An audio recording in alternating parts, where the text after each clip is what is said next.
자, 여러분 안녕하십니까? 예. 자, 오늘 여러분들하고 자, 민법 인문 특강 들어가도록 할게요. 자, 여러분도 오늘 프린트 나눠드렸으니까 그 프린트물 좀 잘 보시고요. 자, 그럼 저랑 같이 하나씩 보도록 할게요. 자, 우리 교재 13페이지 여기 조문 읽기부터 들어갈 건데요. 자, 조문 읽기 요거는 나중에 하셔도 되고 다른 부분부터 먼저 말씀을 드리도록 할게요.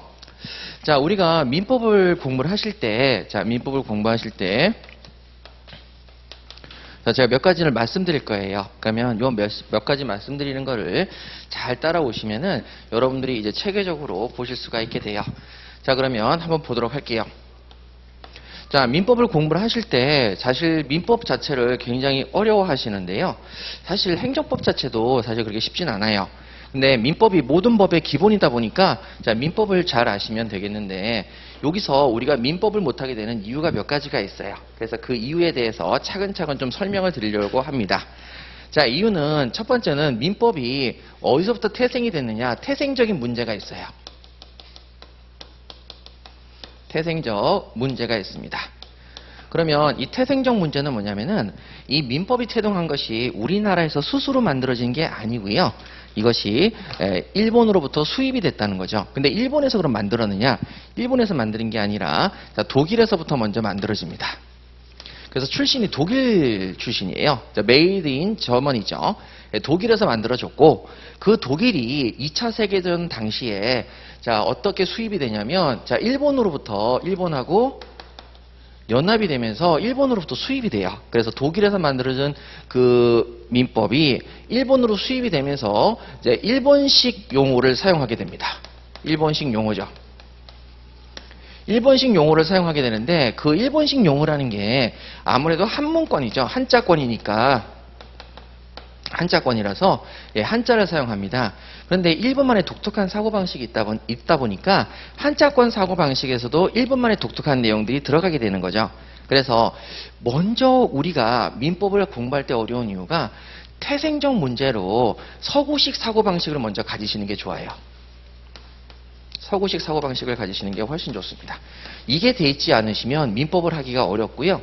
두 번째는 일본식 용어라서 일본식 용어권의 한자권, 그래서 여기 부분에 대한 해석을 또 추가적으로 들어가셔야 됩니다. 자, 그 다음에 세 번째가 뭐가 있냐면, 자, 우리가 일상생활에서 사용하다 보니까, 자, 우리의 일상적인 패턴에서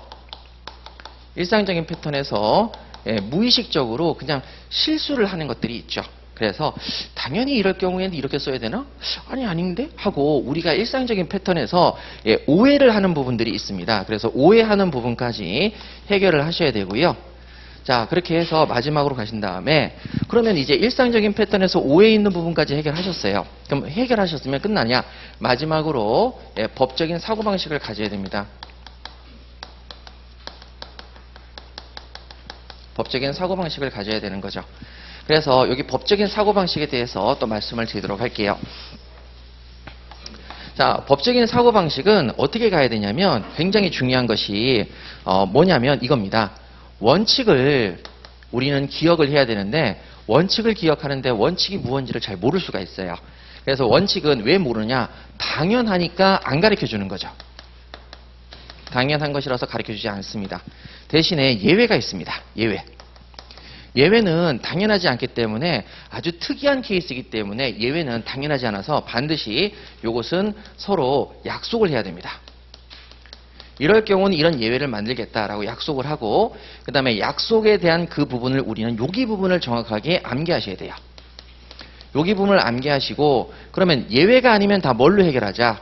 원칙으로 해결하자. 그렇게 해서 머릿속에 꼭 기억하셔야 됩니다. 그래서 가장 중요한 게 뭐냐면 예외가 아니면 전부 다 원칙이다. 자, 이렇게 네 가지 단계로 사고방식을 가지셔야 법을 잘 하실 수가 있습니다. 그런데 이 법의 가장 큰 문제점이 뭐냐면 여러분 이렇게 쭉 공부를 하셨는데 자꾸 까먹는 거죠. 까먹을 수밖에 없습니다. 그래서 이제 까먹지 않도록 많이 도와드리려고 할 거고요. 그러기 위해선 반복밖에는 방법이 없죠.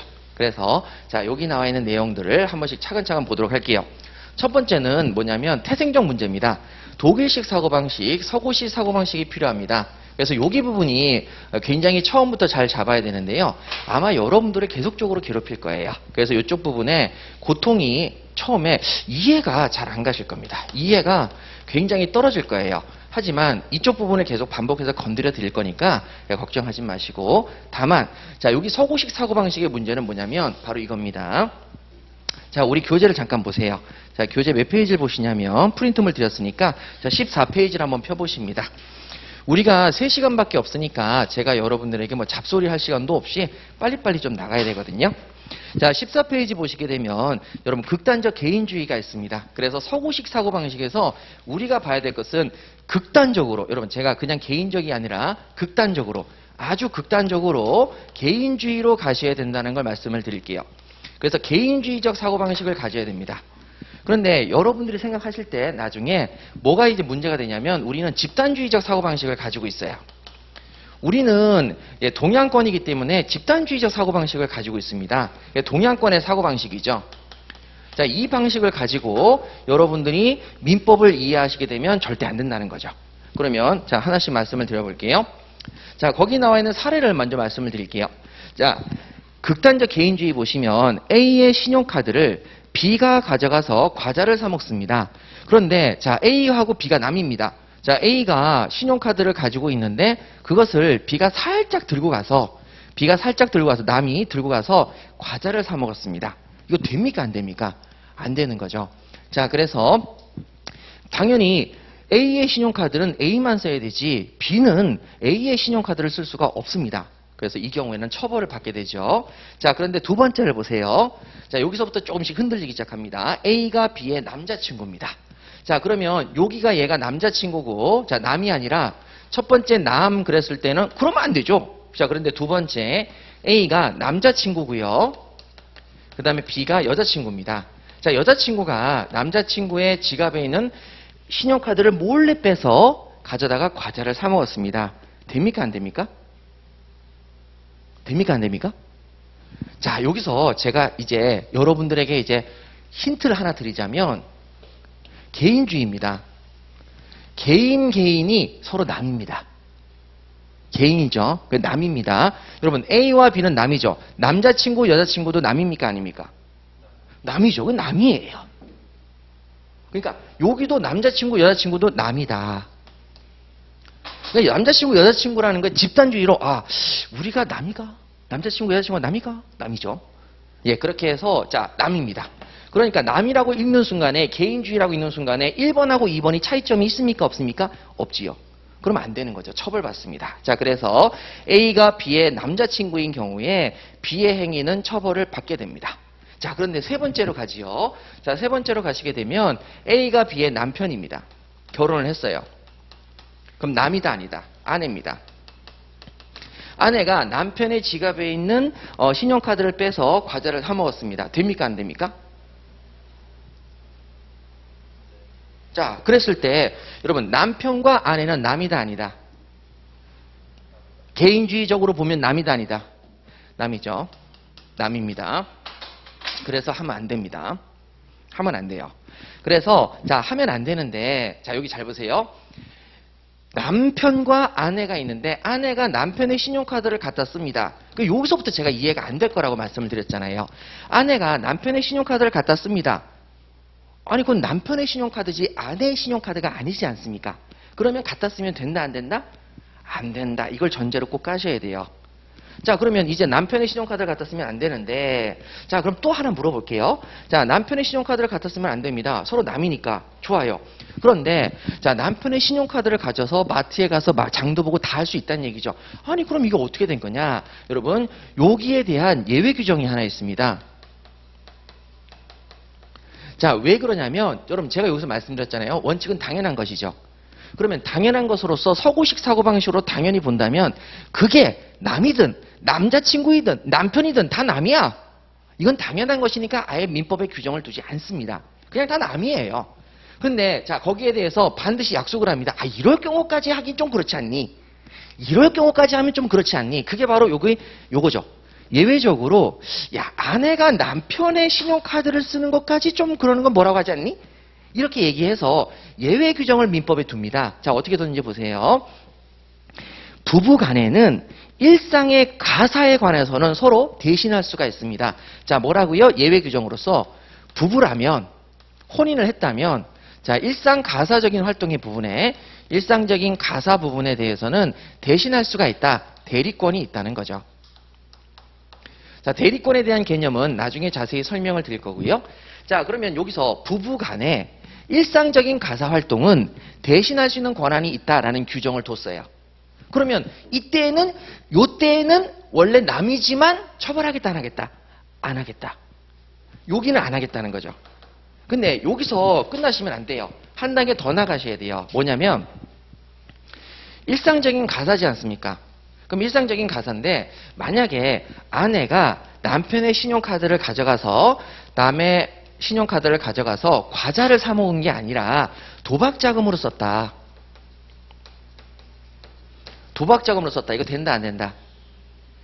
안 되는 거죠. 왜? 도박자금으로 쓰는 것은 일상가사의 범위를 벗어났죠. 그러니까 일상적인 가사활동만 대신할 수 있지, 일상적인 가사활동을 벗어나면 할 수 있다, 없다? 안 됩니다. 이거 처벌받습니다. 그러면, 자, 지금 여기서 하나, 둘, 셋, 네 개의 케이스를 봤는데, 자, 그 하나, 둘, 셋, 네 개의 케이스를 어떻게 접근하셔야 되냐면, 이렇게 접근하시는 거죠. 자, 첫 번째가 남이다. 두 번째가 남자친구다. 세 번째가 남편이다. 남편인데 그때는 과자를 사 먹었다. 일상적인 가사적인 일상적인 가사 활동에 과자를 사 먹었다. 그 다음에 일상적인 가사 활동을 벗어나서 일상적인 가사가 아닌 도박 자금으로 썼다. 자, 이렇게 되면 네 가지 케이스가 나오면, 자, 먼저 원칙을 적용하세요. 아, 1건 남이지. 다 남이야. 남. 당연한 것이죠. 자, 그런데 반드시 약속을 하자. 예외를 하나 만들자. 예외가 여기다 약속을 했다는 거죠. 부부 사이에서 일상적인 가사 활동이라면 대신할 수 있는 권한을 주자. 그럼 요거는 할 수 있는데, 그러면 이것 빼고 나머지, 예외 빼고 나머지는 전부 다 된다, 안 된다? 안 된다는 거죠. 다 안 된다는 거죠. 그래서 원칙은 당연한 것이죠. 남의 카드를 써 혼나야지. 처벌. 남의 카드를 써 처벌해야지. 남의 카드를 써 처벌해야지. 남의 카드를 써 처벌해야지. 자, 이렇게 됐죠. 처벌을 해야 되는데 그 중에서 요거는 처벌 안 할래? 라고 했으니까 요건 처벌 안 해요. 그럼 나머지는 다 뭐 해야 돼요? 처벌해야 된다는 거죠. 예외 아니면 전부 다 원칙으로 가야 됩니다. 예외 아니면 원칙이죠. 그래서 자, 요렇게 이제 여러분들하고 볼 거예요. 자, 그러면 예외가 아니면 원칙이니까 그러면 일상적인 가사 활동은 처벌을 안 받네요. 예, 처벌을 안 받아서 남편과 아내가 신용카드를 열심히 갖다 써도 상관없는 거예요. 서로의 신용카드를. 그래서 거기 한번 보세요.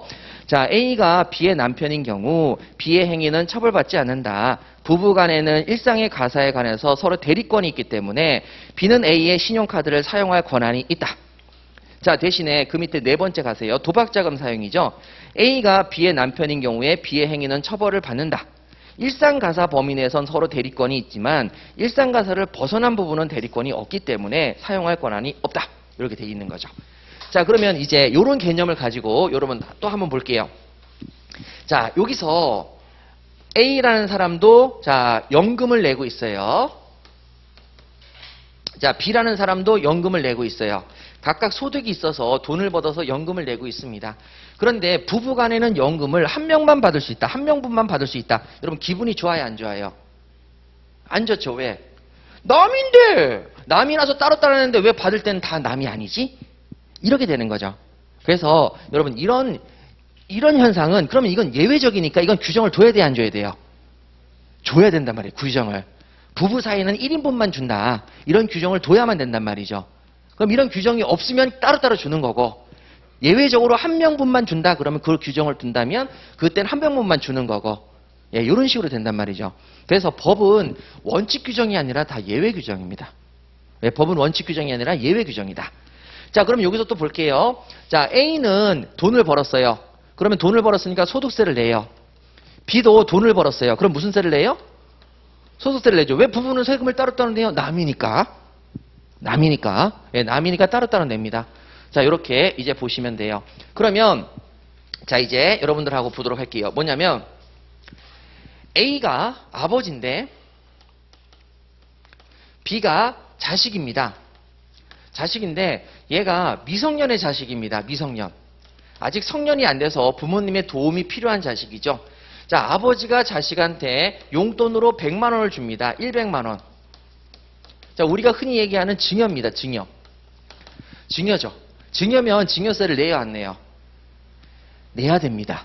원래 원칙이 증여를 할 때에는 증여세를 내게 돼 있습니다. 자, 증여를 하게 되면 증여세를 내게 돼 있죠. 증여세를 납부하는 것이 원칙입니다. 그러면 자, 자식이 아버지한테 자, 돈을 100만 원 받았다. 용돈으로. 증여세를 내야 되는데 또 여기에 대해서 이런 규정을 두죠. 야, 이건 너무 심한 거 아니냐. 미성년의 자식이 아버지로부터 용돈도 받을 수 있는 거지. 그래서 자, 이때는 뭐냐면 아버지는 자식에 대한 부양 의무가 있다. 자식을 부양해야 된다. 그러니까 부양을 해야 되는 사람이 용돈을 줘서 부양을 했는데 이때는 세금을 받지 마라. 증여세를 받을 수가 없어요. 예외 규정을 둔 거죠. 그런데 이게 미성년자가 아니라 이제 성년자가 됐어요. 성년자가 돼서 자식한테 야, 집 사는데 1억 원 써라 하면서 1억 원을 증여한 거죠. 그럼 증여세를 내야 안 내요? 내죠. 왜? 자식이 이제 미성년자가 아니라 뭐니까? 성년자니까 부양 의무가 없어졌어요. 그러니까 증여세를 내도록 되어 있는 거죠. 원칙으로 돌아가는 거죠. 예외가 아니면 다 뭘로 간다? 원칙. 예, 이렇게 되는 거죠. 그래서 여러분 이 개념이 굉장히 중요한데요. 그러면 예외가 아니면 다 원칙으로 가네. 이렇게 정리하시고 그러면 마지막으로 하나만 더 말씀드릴게요. 부부 사이에서 자 1억 원만 내도 지금 자식한테 성년이 자식한테 1억 원만 내도 증여세를 물게 하는데 자 여기서 아버지가 자 이번에는 아내한테 그러니까 남편이 아내한테 5억 원을 줘요. 그러면 증여세를 낼까요? 안 낼까요? 안 내요. 5억 원을 줘도 증여세를 안 내요. 왜냐? 일상가사 대리권이 있기 때문에. 일상적인 가사활동은 대신할 수가 있잖아요. 근데 제가 강의를 하고 있으면 제가 직접 가서 부동산 계약을 못 체결할 수 있죠. 그럼 누가 체결할 수 있어요? 아내가 대신 체결할 수가 있죠. 그럼 아내한테 돈을 줘야 돼요? 안 줘야 돼요?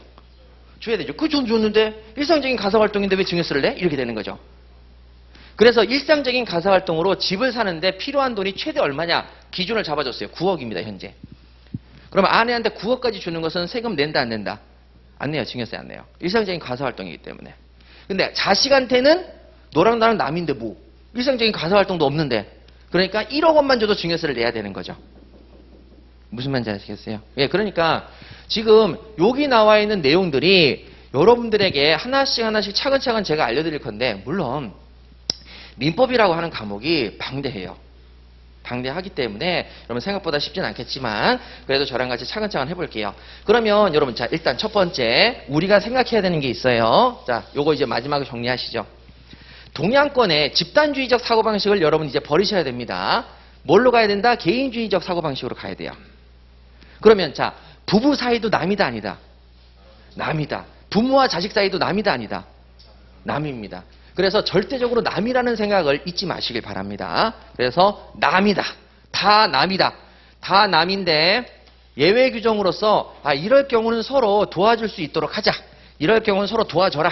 그러면 그 부분에 한해서만큼은 괜찮다라고 예외적으로 규정을 둔다. 그래서 원칙은 집단주의적 사고방식인 극단적 개인주의고 예외는 반드시 규정을 둔다. 그래서 예외는 규정을 둔다는 거죠. 예외는 규정을 둡니다. 그래서 여기 부분이 이제 예외적으로 규정을 두는 것이고요. 자, 그러면 여기에 관련되어 있는 사고방식에 큰 틀에 문제가 없느냐? 아니요, 사실 되게 많아요. 자, 뭐냐면 여러분 우리 층수 계산을 한번 해봅시다. 자, 유럽에 딱 갔는데요. 모든 나라가 다 그렇지 않다라고 생각하는데 자, 유럽을 갔어요. 그러면 자, 여기에 대해서 여기 부분을 1층이라고 해야 하네요. 1층이라고 안 해요. 1층이 아니에요. 우리가 생각하는 2층부터 얘네들은 1층이에요. 얘네들은 1층이 우리가 생각하는 2층부터예요. 그리고 여기 있는 이제 우리가 생각하는 3층은 얘네들이 2층이에요. 그럼 여기를 뭐라고 하냐면 로비층이라고 해요. 로비층. 층수에 안 들어가요. 근데 자, 우리나라의 사고방식은 어떻게 되냐면 자, 여러분 여기 집이 있어요. 자, 2층짜리예요. 그럼 몇 층 집? 2층 집. 자, 그 다음에 이렇게 하나가 있어요. 자, 이건 무슨 집? 1층 집. 이렇게 부르죠. 우리나라는 처음부터 층수가 들어가요. 이건 동양식 사고방식이지 유럽식 사고방식이 아니에요. 그러면 여기 있는 건 1층이라고 부른다. 바보죠. 여러분, 층수라는 건 뭔가 쌓여야 층수죠. 쌓이지 않는데 무슨 층이겠어요? 이렇게 부른단 말이에요. 이게 동양식 사고방식입니다. 그래서 이게 나중에 여러분들이 나중에 어떤 일이 생기냐면, 자, 동양식 사고방식과 서양식 사고방식 때문에 나중에 여러분 공인중개사 하시게 되면 큰 문제가 생겨요. 뭐가 있냐면은 여기 있는 면적을 이제 공인중개사에서는 바닥면적이라고 해요. 바닥면적. 그러면 자, 바닥면적이 있는데 연면적이라는 건 뭐냐면 용어만 기억하시면 돼요. 연면적은 바닥면적을 연달아서 쌓은 거예요. 그러면 여기는 바닥면적, 여기는 무슨 면적? 요걸 두 개를 합하면 무슨 면적? 연면적이라고 불러요. 근데 그러면 단층짜리예요. 단층. 층수가 없어요. 이렇게 있어요. 하나짜리예요. 그럼 얘네들은 연면적이 있어요? 없어요? 없죠. 연면적이 있어야 되는 게 아니죠. 층수가 없는데. 연면적이 없고 바닥면적만 있어야 돼요. 이게 서구식 사고방식이고 서구식 내용이 우리나라에 지금 들어와 있는 거거든요. 근데 우리나라는 이렇게 해석하지 않아요. 재해석을 합니다. 뭐라고 하냐면 연면적하고 바닥면적이 같아. 이렇게 봐요. 이유는 1층이잖아. 서구식은 층으로 안 보거든요. 근데 이걸 우리 1층이라고 보니까 연면적, 층수 계산 들어가잖아. 이렇게 본단 말이에요.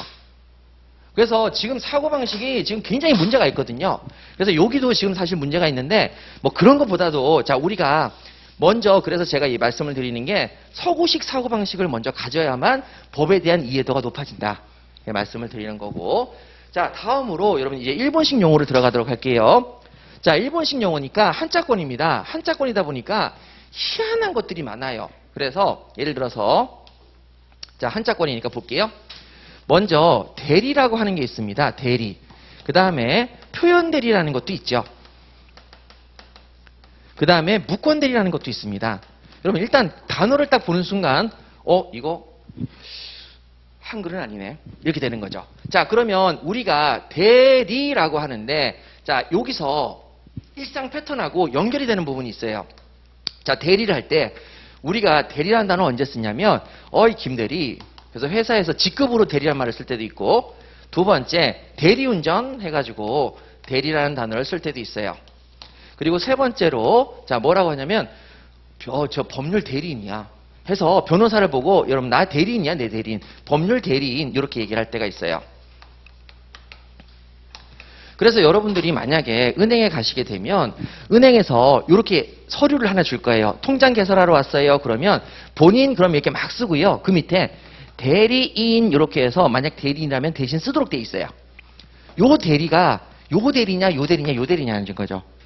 일상적인 패턴에서는 어떻게 쓰냐면 김대리도 대리라고 쓰고 대리운전도 대리라고 쓰고 법률 대리인도 대리라고 쓰니까 같은 사람이구나 라고 생각하는데, 여러분 여기 민법에서의 대리는 일상적인 패턴에서 김대리를 말하는 게 아니고 대리운전을 말하는 게 아니고 법률 대리인 대리를 말합니다.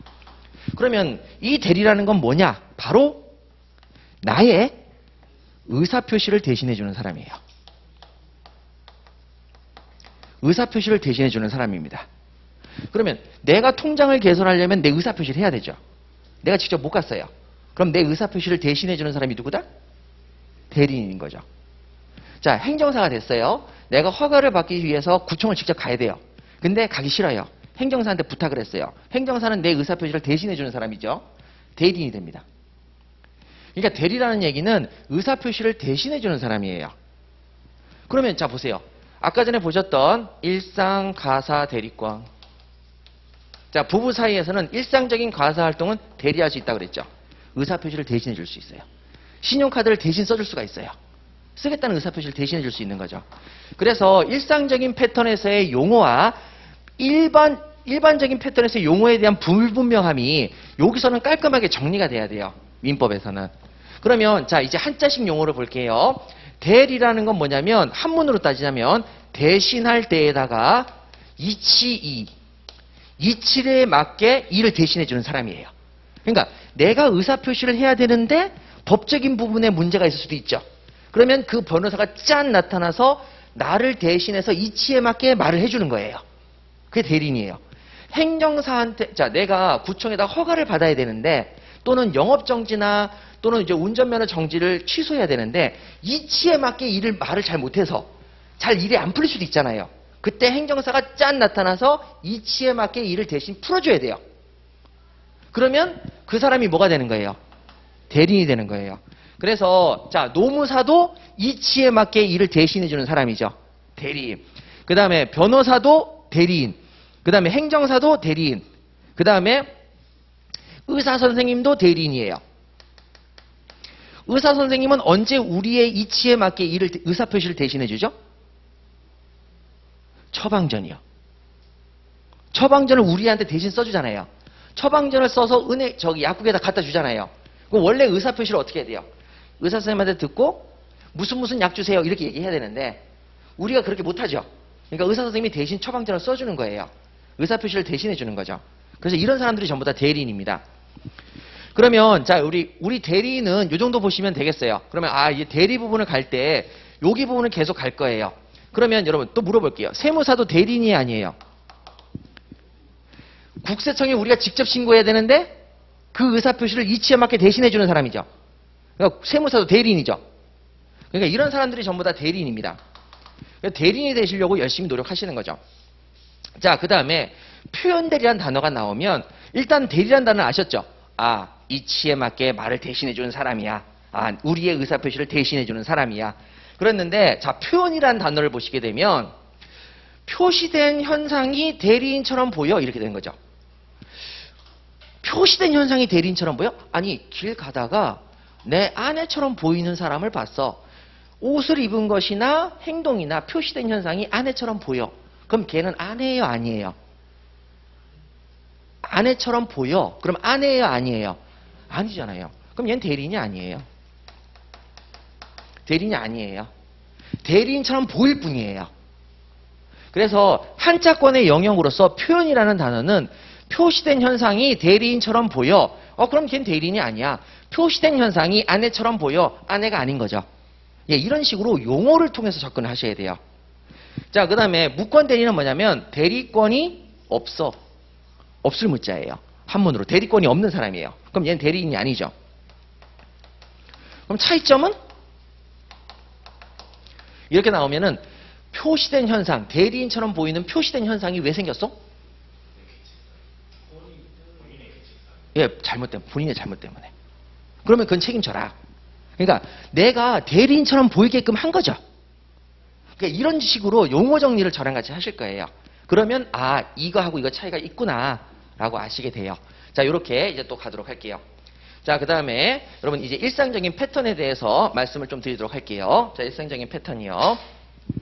자, 우리가 일상적인 패턴에서 오해를 하고 있는데 시험과 연결돼서 오해가 될 수 있는 부분을 하나 말씀을 드리도록 할게요. 자, 여기 부분은 이렇게 쓸게요. 자, 어떻게 되냐면 자, 시간에 대해서 잠깐 말씀을 드릴게요. 자, 시간 우리가 오후가 있습니다. 자, 오후 12시 30분. 자, 이게 맞는 표현일까요? 틀린 표현일까요? 그 다음에 오후 12시가 낮 12시를 말할까요? 밤 12시를 말할까요? 자, 이렇게 보셔야 돼요.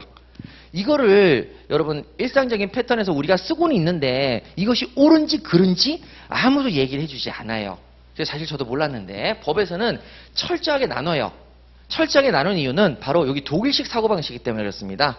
독일식 사고방식은 모든 걸 정확하게 철저히 나눈다라는 사고방식이 있거든요. 자, 그러면 여기 부분에 대해서 설명을 잠깐 드릴게요.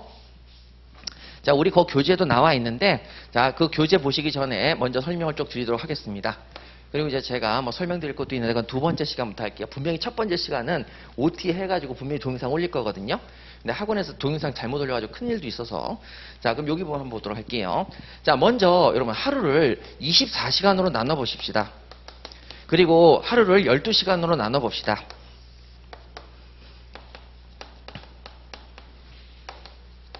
나눠 볼게요.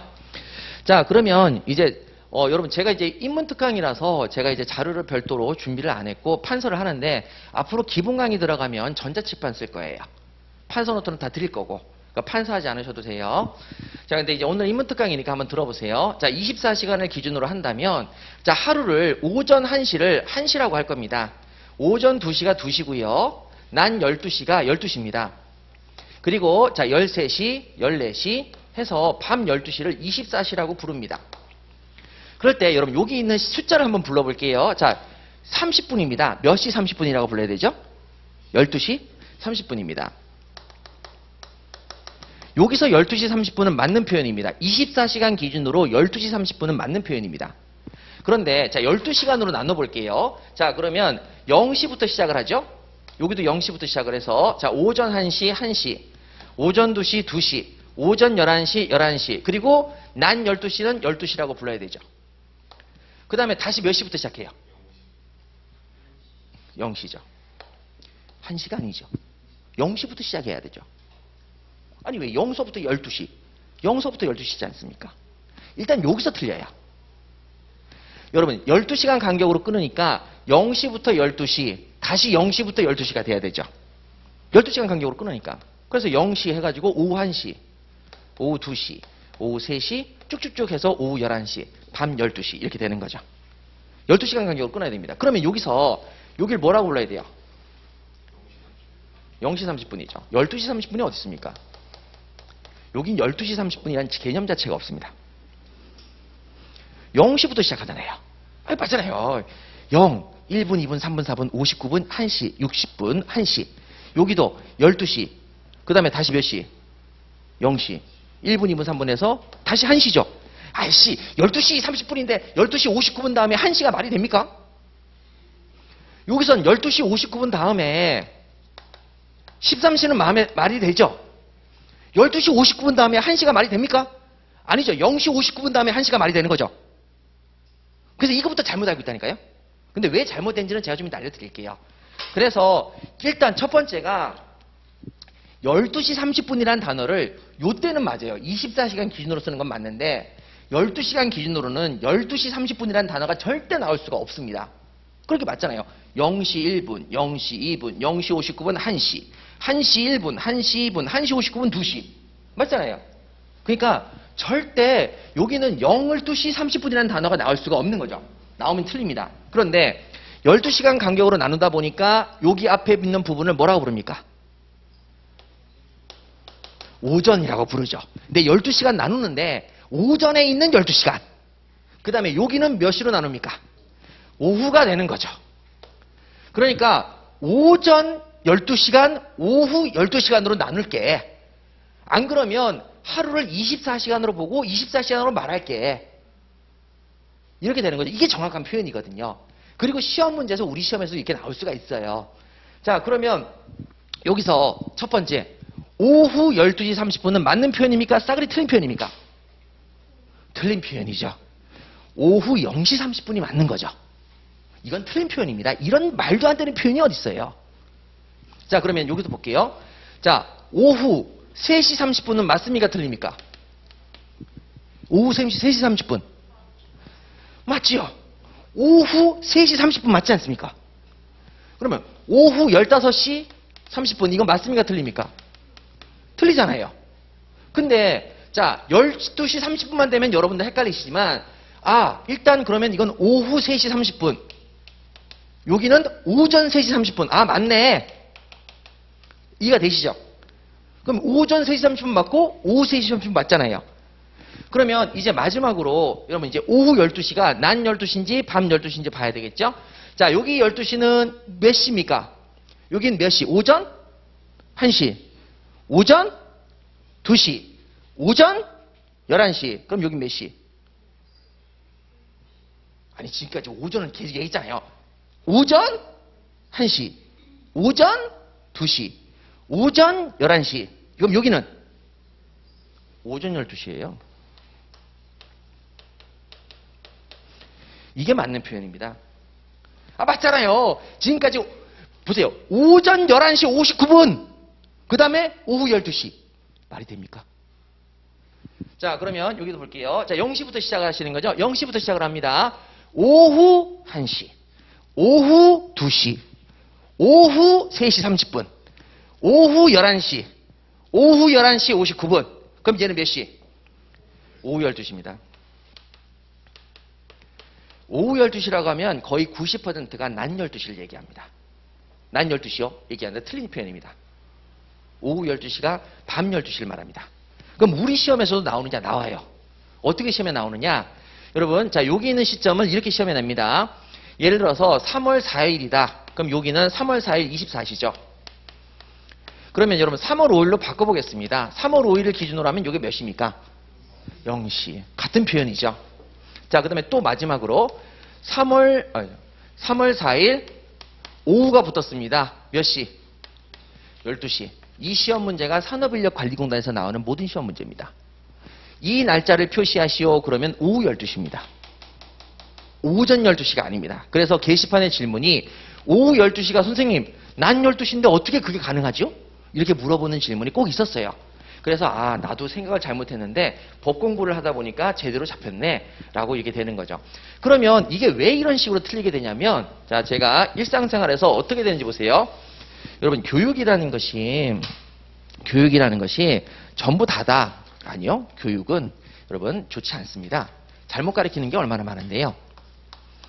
불편한 진실도 얘기를 안 하고 그냥 교육은 여러분들이 사회 구성원으로서 잘 살도록 도와주는 거지 여러분들이 스스로 튀어나게끔 도와주는 게 아닙니다. 그래서 사실 저는 그 교육이라고 하는 게 얼마나 잘못된 건지 제가 여러분들에게 하나를 통해서 알려드릴 건데요. 자, 보세요. 우리가 시계를 보는 방법을 배우셨을 거예요. 그러면 아날로그 시계를 공부할 때, 자, 작은 바늘은 시침이라고 배웠고 큰 바늘은 분침이라고 배웠습니다. 그러면 자, 보세요. 12시예요. 자, 12시인데 자, 제가 그때 공부를 배웠던 기억이 나서 말씀을 드릴게요. 자, 1시가 있고 2시가 있고 3시가 있는데 시계를 보면 몇 시간 단위로 나눠져 있죠? 12시간 단위로 나눠져 있죠. 그러면 오전 12시면 이게 오전에 볼 것이고 오후 12시는 오후 12시가 지나고 나서부터죠. 그러면 이때 자, 우리 그때 선생님이 어떻게 가르쳤냐면 작은 바늘은 시침이고 큰 바늘은 분침이다 이렇게 해서 시계를 읽는 법을 알려주기를 작은 바늘은 우측에 있는 숫자를 읽으라고 그래요? 왼쪽에 있는 숫자를 읽으라고 그래요? 왼쪽에 있는 숫자를 읽으라고 그래요. 그래서 1시 분은 여기 나와 있는 숫자를 읽으면 된대요. 그래서 15개라니까 1시 15분 이렇게 읽었단 말이죠. 자, 그러면 이렇게 이제 작은 바늘이 돼 있으면 몇 시 몇 분? 2시 15분이 되는 거죠. 자, 이렇게 배웠어요. 그래서 그렇게 배우니까 이제 이런 문제가 생기는 거죠. 이렇게. 자, 그럼 이렇게 배우니까 여러분 이때 작은 바늘은 시침이죠. 왼쪽의 숫자를 읽으라고 그랬죠. 그럼 몇 시? 12시. 몇 분? 여기서부터 개판이 된 겁니다. 12시가 아니라 몇 시였죠? 이게 0이거든요. 0시 15분이라고 가르쳐줬어야 되는 거죠. 오후면 오후라고 붙이고. 근데 이렇게 읽어버리니까 다들 12시 15분. 12시 15분? 자, 그러면 원래는 정확한 표현이 오후 0시 15분이 돼야 됩니다. 근데 시침은 왼쪽에 있는 숫자를 읽으라고 그래서 오후 12시 15분으로 읽기 시작했어요. 그러면 여러분 낮 12시가 무슨 12시 같아요? 아니, 오후 12시 12분. 이게 낮이 오후 0시 15분은 낮 12시예요? 밤 12시예요? 새벽이에요? 낮이에요? 낮이잖아요. 점심시간이잖아요. 그런데 우리가 0시 15분이라고 읽어야 되는데 12시 15분으로 읽도록 배웠잖아요. 그러니까 앞에다 뭐를 붙여요? 오후를 붙이죠? 그러면 낮 12시는 뭐라고 읽어야 될 것 같아요? 오후 12시라고 읽어야 될 것 같잖아요. 이렇게 돼서 엉망진창이 된 거예요. 낮 12시를 그러니까 원래는 0시 15분으로 읽어야 되는데 시침을 작은 바늘을 12를 읽으라고 했으니까 오후 12시 15분이요 라고 읽기 시작했어요. 그러다 보니까 이게 틀린 단어인데 0시 15분이라고 가야 되는데 오후 12시 15분이라고 읽다 보니까 낮 12시는 당연히 몇 시로 보여요? 오후 12시로 느껴지는 거죠. 아, 낮 12시가 오후 12시구나. 왜냐면 낮 12시 15분이잖아요. 그러니까 낮 12시 15분 하니까 대부분 오후 12시는 그럼 몇 시? 낮 12시. 낮 12시. 이렇게 이제 한단 말이죠. 근데 이 말 자체가 틀린 거죠. 12를 단어를 나눠서 12로 단위를 끊고 오전 오후로 한다면 오후 0시 15분이 돼야 되는 거죠. 그럼 낮 12시는 오후 0시죠. 그럼 오전으로 따지면 몇 시예요? 12시가 되는 거죠. 예, 이렇게 지금 오해가 되어 있는 부분들이 상당히 많습니다. 그래서 자, 요렇게 하다 보니까 우리의 사고방식이 잘못되게 적용됐고 이게 교육 때문이라는 거죠. 그게 교육 때문에 잘못됐기 때문에 우리 사회가 혼란이 오는 거죠. 근데 법은 그거를 용납하지 않겠다는 거예요. 그래서 시험 문제에서 자, 이렇게 오후 12시가 들어오면 아, 이건 낮 12시가 아니라 밤 12시구나. 이제 우린 이걸 읽으실 수 있어야 됩니다. 예, 그렇게 정리를 하도록 할게요. 그래서 이제 이해는 되셨죠? 그래서 여기 부분이 이렇게 이제 정리가 되시는 거고, 자, 다음으로 여러분 예외가 아니면 전부 다 원칙으로 간다는 거, 자, 이렇게 말씀을 드렸는데요. 자, 여기 부분에 대한 설명을 조금 더 드리고 잠깐 쉬도록 할게요. 자, 이게 제가 그 공부하시는 분들에게 항상 말씀드리는 건데요. 자, 먼저 원칙입니다. 당연한 것은 어디에도 규정을 두지 않습니다. 너무 당연한 것이니까. 그러면 자, 우리가 의사표시를 할 때 구두로 할 수도 있습니다. 구두라는 게 이제 한문 용어죠. 입으로 할 수 있다는 얘기죠. 구두 서면, 구두로 얘기한다. 입으로 할 수도 있고, 그 다음에 뭘로도 할 수 있습니까? 서면으로도 할 수 있습니다. 자, 이렇게 되는데, 자, 이제 우리의 사고방식으로는, 자, 이렇게 얘기하는 거죠. 자, 노동계약서를 써요. 근로계약서를 씁니다. 근로계약을 하는데, 자, 구두로 근로계약을 할 수 있겠습니까? 서면으로만 해야 되겠습니까? 양쪽 모두 가능하겠습니까? 자, 이렇게 물어봤을 때 당황스러운 거죠. 왜 그러냐면 근로계약이니까 계약서를 써야 되는 거 아니야? 계약서 써야 되지 않아? 그럼 서면으로 돼야 되는 거고 구두는 안 되는 거 아니야? 자, 이런 식으로 계속 나오는 거죠. 그러면 자, 우리가 공부했죠. 예외는 반드시 규정을 둔다 안 둔다? 안 둔다는 거죠. 그러면 예외는 규정을 반드시 둬야 되는데 예외는 반드시 규정을 두고 예외가 아니면 전부 다 원칙으로 가야 되는데 원칙입니다. 우리의 의사표시는 꼭 서면으로만 해야 됩니까? 말로도 가능합니까? 구두로도 가능하고 서면으로도 가능합니다. 구두로도 가능하고 서면으로도 가능합니다. 둘 다 됩니다. 이게 원칙입니다. 원칙. 자, 그러면 근로계약입니다. 근로계약은 구두로만 해야 되느냐 서면으로 해야 되느냐 둘 다 가능하냐. 그러면 여러분 조문을 찾아보시면 돼요. 여러분들이 나중에 저랑 같이 민법을 안 하셔도 다른 별도의 규정들을 읽으셔야 되거든요. 그럼 읽었을 때 근로계약의 경우는 어떻게 되느냐 찾아봐. 근로계약은 서면으로만 작성해야 된다라는 말이 없어요. 이런 규정이 없습니다. 그러면 뭐로도 가능하다. 구두로도 가능하고 서면으로 가능하다. 예외 규정이 없으면 다 원칙입니다. 그렇게 조문을 읽는 법도 아셔야 됩니다. 그러면 제가 이제 노무사 강의를 하는데 거기 애들한테 물어봐요. 근로계약을 공부할 때 근로계약은 서면으로 써야 된다라는 규정이 있니? 없는데요. 그러면 구두도 돼. 이렇게 가는 거죠. 그러면 이제 어떻게 되는 거냐면 이겁니다. 자, 한번 볼까요? 갑이라는 사람이 왔어요. 저 사장님, 저 알바하려고 왔는데요. 그러니까 첫인상 마음에 들어. 내일부터 일하세요. 내일부터 일하세요. 얘기를 했어요. 감사합니다. 자, 그럼 근로계약 체결됐어요? 안 됐어요? 네, 된 거예요. 근로계약 체결됐어요. 내일부터 일하면 돼요. 자, 그럼 내일 왔어요. 자, 내일이 4월 9일이라고 합시다. 자, 4월 9일 일하러 왔어요. 자, 계약서 아직 안 썼어요. 사장님이 얘기해요. 아, 계약서 미처 준비 못했네. 내일 계약할까? 예. 오늘부터 일하면 당연히 월급 주니까. 그러면 자, 계약서를 안 썼어요. 서면으로 안 했지만 뭘로 계약을 했으니까? 구두로 했으니까 계약은 체결된 거죠. 자, 그러면 4월 10일 날 사장님이 계약서를 들고 오려다가 또 잃어버렸어요. 그럼 또 근로계약 체결된 거예요? 안 된 거예요? 된 거죠. 구두계약 체결됐으니까. 자, 4월 11일 날 서면으로 계약서를 작성했어요. 자, 그러면 근로계약이 11일부터 체결된 거예요? 9일부터예요? 9일부터죠. 자, 그러면 여러분 행정사도 한번 볼게요. 자, A라는 사람이 행정사를 찾아왔어요. 의뢰를 했어요. 자, 변호사를 찾아왔어요. 저도 이번에 이제 변호사 만난 적이 있는데 의뢰를 했어요. 사건 의뢰를. 서면 안 썼어요. 서면 안 쓰죠. 여러분 서면으로 쓰겠어요, 안 쓰겠어요? 안 써요. 그럼 뭐 하냐? 선입금, 착수금 주세요. 이렇게 얘기하는 거죠. 변호사 500만 원 달라고 해서 500만 원 줬어요. 행정사 50만 원 달라고 해서 50만 원 줬어요. 자, 그러면 서로 구두로 의뢰를 했죠. 그럼 계약은 성립했다, 안 했다? 성립했다. 끝인 거죠. 그런데 자, 서면으로만 꼭 써야 된다는 규정을 만드는 경우가 있습니다. 자, 서면으로만 꼭 써야 된다. 예를 들어서 공인중개사 계약서를 써야 되는데 공인중개사가 서로 양쪽은 중개를 해주는 사람이거든요. 그러면 A라는 사람이 집을 팔고 B라는 사람이 집을 사려고 하는데 서로 중개를 해줘요. 연결을 해주는 거예요. 중개사입니다. 중개를 할 때 그때 여기는 계약서를 꼭 쓰도록 되어 있어요. 계약서를 서면으로 작성하도록 되어 있어요. 그러면 여기서 내가 중개를 했는데 갑이라는 중개사가 A와 B 내 계약을 중개했는데 구두를 했다. 된다, 안 된다? 안 되는 거예요. 반드시 서면으로 쓰라고 했으면 그건 서면으로만 가능한 거예요. 예, 그래서 조문을 읽으실 때 그런 부분들이 있죠. 그래서 자, 이제 마지막으로 정리를 하시자면 자, 이겁니다. 자, 여기 부분 한번 볼게요. 자, 먼저 태생적 문제이기 때문에 여러분들의 사고방식은 극단적 개인주의가 되어야 됩니다.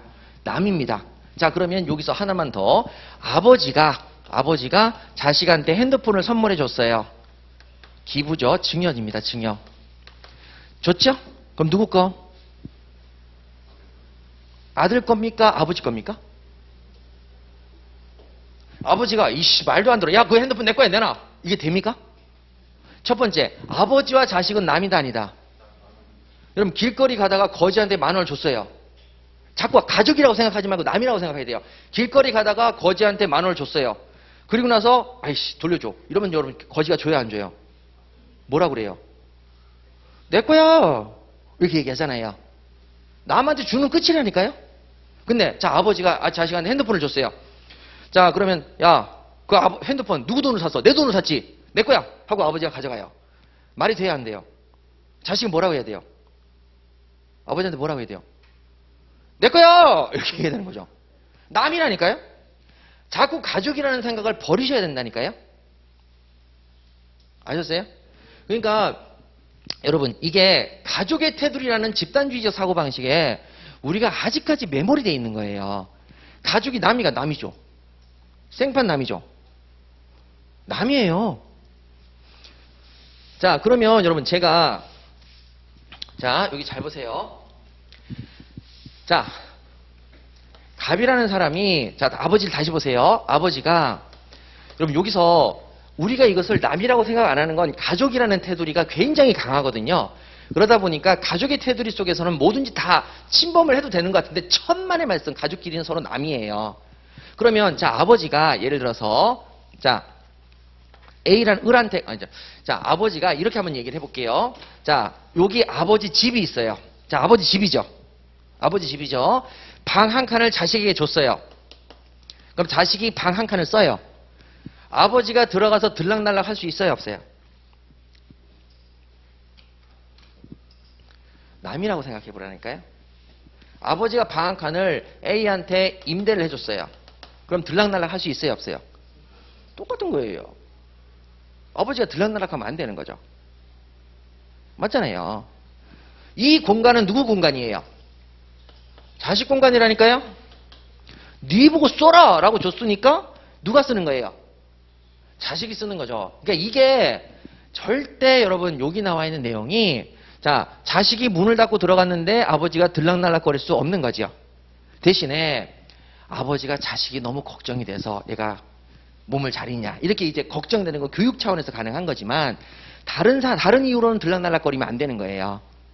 그러니까 이게 가족의 테두리에서 자, 다른 사람의 남이다라고 하면 이게 이렇게 되는 거죠. 그럼 여러분 이거 한번 볼게요. 자, 여기 방 한 칸을 자, A라는 여자분한테 임대를 줬어요. 근데 집주인이 자, 계속 이렇게 들락날락거리는 거죠. 아이고 뭐해? 궁금해서 들락날락거려요. 그래서 여자애가 왜 자꾸 들어오세요? 그러니까 여기 있는 집주인이 한마디 합니다. 딸 같아서. 딸 같아도 그러면 돼야 안 돼요? 이렇게 하면 또 말을 이해를 하잖아요. 그래서 여러분 가족이라고 하는 것은 다 남이에요. 남이에요. 그걸 항상 원칙적으로 기억하셔야 돼요. 남이다. 자, 남입니다. 그래서 여러분 여기서 우리가 가지고 있는 동양적 사고방식의 집단주의적 감성을 싹 다 버리셔야 돼요. 남이다. 그러면 법이 이해가 되시기 시작합니다. 그러니까 아버지가 자식에게 돈을 주는 건 남한테 돈을 주는 건데 왜 증여세를 안 물죠? 라고 묻는다면 아주 간단하게 그거는 법률의 규정으로 예외 규정을 뒀어. 자식에 대한 부양 의무가 있어. 그러니까 그 의무를 다하는 것에 대해서 세금을 물을 수는 없지. 하지만 그 범위를 넘어서면 세금을 내야 돼야 안 내야 돼요? 내야 되는 거죠. 그래서 자식한테 미성년 자식한테 10억을 주면서 용돈이다. 이러면 증여세 내야 돼야 안 내야 돼요? 내야 되는 거죠. 부양의 의무가 10억씩 필요한 건 아니잖아요. 그러니까 내야 되는 거죠. 예, 이런 것들이 기준이 된다는 얘기입니다.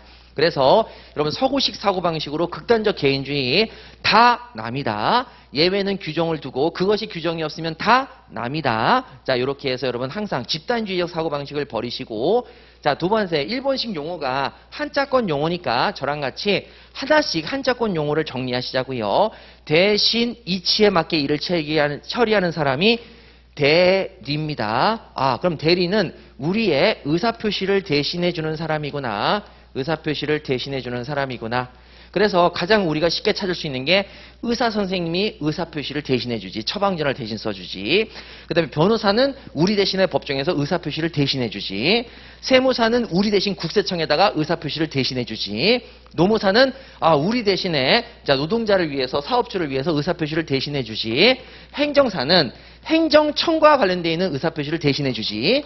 예, 그렇게 해서 행정청과 관련되어 있는 의사표시를 대신해줍니다. 자, 표현 대리는 이치에 맞게 일을 대신 처리하는데 대리인처럼 표시된 현상이 대리인처럼 보이네. 대리인은 아닌데 대리인처럼 보이는 애들이고 여기는 대리권이 아예 없는 애들이고 둘 다 대리권이 없는데 보이는 애들이고 보이지 않는 애들이죠. 예, 그렇게 정리하시는 거고. 자, 그 다음에 오해에 관련되어 있는 교육 부분은 자, 여러분 우리가 시간을 공부하실 때 24시를 기준으로 하실 때에는 12시 30분이 맞는 표현이지만 12시간 간격으로 끊을 때에는 12시 30분이 아니라 몇 시 30분으로 가야 되는 게 정확한 표현이다. 0시 30분이 정확한 표현이고 오전에는 오전 1시, 2시 세서 12시가 되는 순간에 오전 12시, 낮 12시는 오전 12시고 그 다음에 오후 딱 12시가 넘어가는 순간부터 다시 0시, 0시 1, 2, 3, 4, 5 해가지고 59분 되면 다시 오후 1시 이렇게 시작되는 거죠. 그래서 밤 12시는 몇 시고 오후 12시고 그래서 자 시험에 대비하기 위해서는 여기를 기준으로 자 5월 8일 24시는 5월 8일 12시를 기준으로 한다면 오후 12시라고 쓰셔야 되고 그 다음에 5월 9일을 기준으로 한다면은 0시가 되는 거죠. 근데 0시가 되는데 자 이때 오전과 오후를 붙일 수 있어요 없어요? 12시간 간격이라면 몇 시 0시겠어요? 오전 0시죠. 그쵸? 오전 0시가 맞죠? 오후 12시 오전 0시 맞죠? 예, 이렇게 이제 정리가 되신다는 거. 요렇게까지는 시험에 안 나올 것 같긴 합니다. 예, 그래서 이렇게까지 정리하시고 자, 그 다음에 마지막으로 예외가 아니면 전부 다 뭘로 가자? 원칙입니다. 그래서 예외가 아니면 전부 원칙이죠. 자, 그리고 이제 여러분들하고 이렇게 이제 정리를 하시고요. 자, 그러면 제가 이제 교재를 잠깐만 말씀드릴게요. 자, 14페이지 보시면 극단적 개인주의가 나와 있습니다. 자, 극단적 개인주의가 나와 있고 자, 그 다음에 잘못 알고 있는 우리의 일반적인 시간은 여러분 111페이지를 한번 보세요. 111페이지를 한번 보시면은 자, 거기 보시면 시간을 12시간 간격으로 계산하는 경우하고 24시간 간격으로 기준으로 계산하는 경우 해서 여러분 정리를 해놨으니까 여러분 한번 보시면 되시겠습니다. 이렇게 정리해놨으니까 한번 보시고 자, 그 다음에 여러분 이제 마지막으로 요거 조문 한번 볼게요. 자, 우리가 의사표시를 할 때 서면 구두도 되는데 자, 의사표시를 사전에 꼭 해야 돼요? 일이 벌리고 난 다음에 사후에 해도 돼요? 자, 사전 사후 어떻게 될까요? 라고 한다면 여러분 저랑 같이 한번 생각을 해보세요. 저 사장님 저 아르바이트 하고 싶은데요? 라고 했어요. 그러니까 자, 아르바이트를 하러 온 학생이 있어요. 그래서 면접을 보러 왔는데 사장님이 지금 바빠요. 사장님이 지금 바빠요. 그래서 두 손 두 발 다 걷어붙이고 다 두 손 두 발 다 걷어붙이고 자 먼저 의사표시 근로계약이 체결되기 전에 먼저 알바를 해버려요. 자 근로하겠다는 의사표시를 근로계약이 체결되기 전에 먼저 할 수 있어요 없어요? 있죠. 사장님 제가 도와드릴게요. 사장님이 너무 바쁜데 면접하러 왔는데 사장님이 너무 바빠요. 그러면 사장님 제가 도와드릴게요 해서 일을 먼저 할 수 있죠. 근로하겠다는 의사표시를 먼저 할 수 있죠. 그리고 사장님이 아이고 도와줘서 고마워 당장 일해 이렇게 할 수 있죠. 그러면 요때 일한 시간부터 근로계약이 개정이 되는 거죠. 자 그 다음에 사장님 저 일해도 돼요? 그러니까 근로계약 체결하고 난 다음에 일해.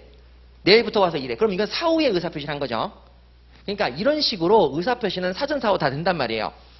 그런데 자 그럼 이게 원칙인데 나중에 저랑 같이 공부하실 거예요. 의사표시는 사전사후 다 되는데 자 그럼 여기서 봐야 될 포인트가 뭐냐면 예외 규정을 한 번만 볼게요. 자 저랑 같이 몇 페이지를 보시냐면 자 119페이지를 봐보세요.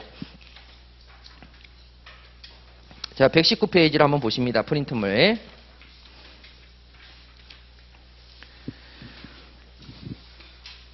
자 거기 184조를 한번 보세요. 184조. 자 거기 1항을 보시게 되면 자 이거 나중에 조문 읽는 법도 알려드릴게요. 자 소멸시효 이익은 미리 포기하지 못한다 이렇게 돼 있죠. 자 소멸시효 이익은 미리 포기하지 못한다.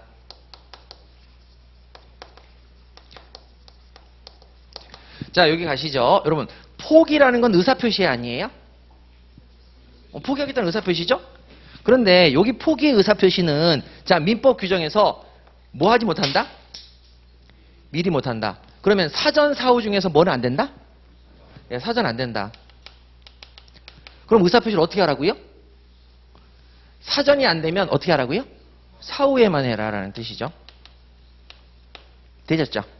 그러니까 예외 규정은 이렇게 반드시 규정을 둔단 말이에요. 이런 규정이 없으면 사전 사후 다 되는 거고요. 이런 규정이 있으면 뭐는 안 되는 거고요. 사전은 안 되는 거고. 그러면 뭐는 되는 거고. 사후는 되는 거죠. 근데 이걸 모르면 이걸 읽으실 수가 없잖아요. 그럼 미리 못한다. 그럼 어쩌라고? 나중에 하면 되지. 이렇게 되는 거죠. 예, 그렇게 해서 이제 공부를 하시게 되는 거죠. 그래서 예외가 아니면 전부 다 원칙으로 가자. 예외는 반드시 기억해야 되고 그 예외가 아니면 전부 다 원칙이다. 나중에 여러분들이 다른 조문을 보시더라도 자 이런 조문이 나왔는데 미리 못한데 사전에 안 된대. 그러면 원칙으로 다시 돌아가서 사후는 가능하구나. 예, 이렇게 예외 원칙. 그 다음에 이런 규정 자체가 아예 없다. 그러면 항상 뭐는 다 가능하다. 사전 사후 모두 가능하다. 예, 이렇게 가셔야 되는 거죠. 자 이런 식으로 조문이 되어 있습니다. 자, 이 정도 보시고요. 잠깐 쉬었다가 여러분 계속하도록 하지요. 잠시만 쉬시죠.